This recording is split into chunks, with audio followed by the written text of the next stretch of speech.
Somebody's really mad over there anyways. He's screaming at the top of his lungs. He pushed over the trash can. Oh man, just don't do drugs, man. Keep your mind clear. It's that trash right there. He pushed it over. He was super mad. He's still screaming over there. I put back the trash just like it's supposed to be. There you go. He was literally screaming at the top of his lungs, slurs and shit like that. No way that guy is sober. But it's all good. Just stay calm, cool, and collected. It's not a big deal. Imagine spending all that energy screaming, and he's still screaming.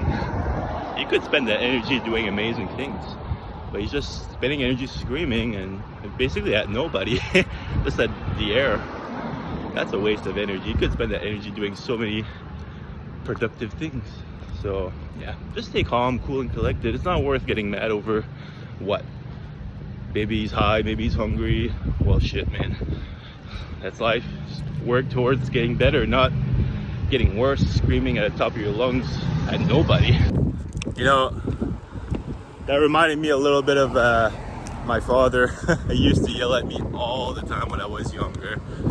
I just told myself when I was like 14 or 15 years old, if I'm the opposite of my father, if I'm calm, cool, and collected, I'm gonna have myself a good life.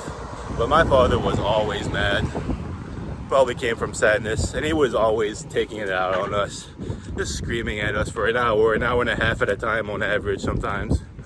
One time I remember it was Halloween. I was super excited to go for Halloween. I was maybe like, I don't know, 14, something like that. The bus dropped me off in my street.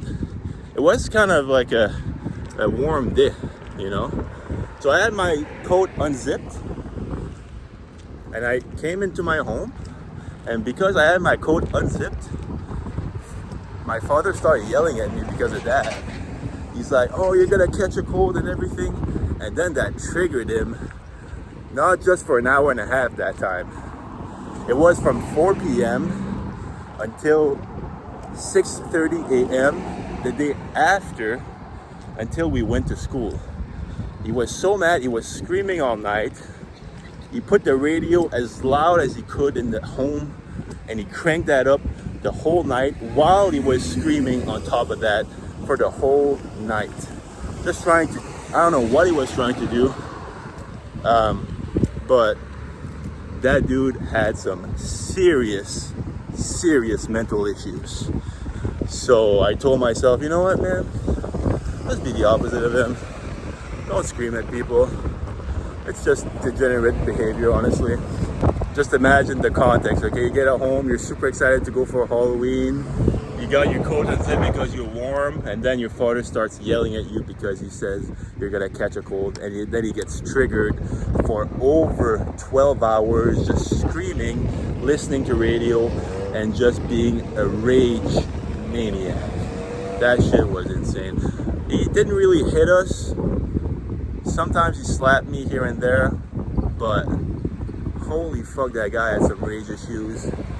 And let's just say these days, I would not take that very kindly. I'm not gonna lie, when I was younger and my father would have these rage fits like that, I would always be very scared of him snapping at any moment and honestly just kill us in our sleep or something. I was always on my guard with him. I would always go in my room and lock myself in, literally lock the door, because I really was scared of him and I did not like him. I did not love him. It just felt like I was living with some fucking maniac. Man, I'm so glad I'm out of here. I'm so glad I took from that, and I'm better than that. And now I haven't heard from that guy in over, I think, 12 years now. And I'm good. Do your thing, I'll do mine. I don't want to know anything about you.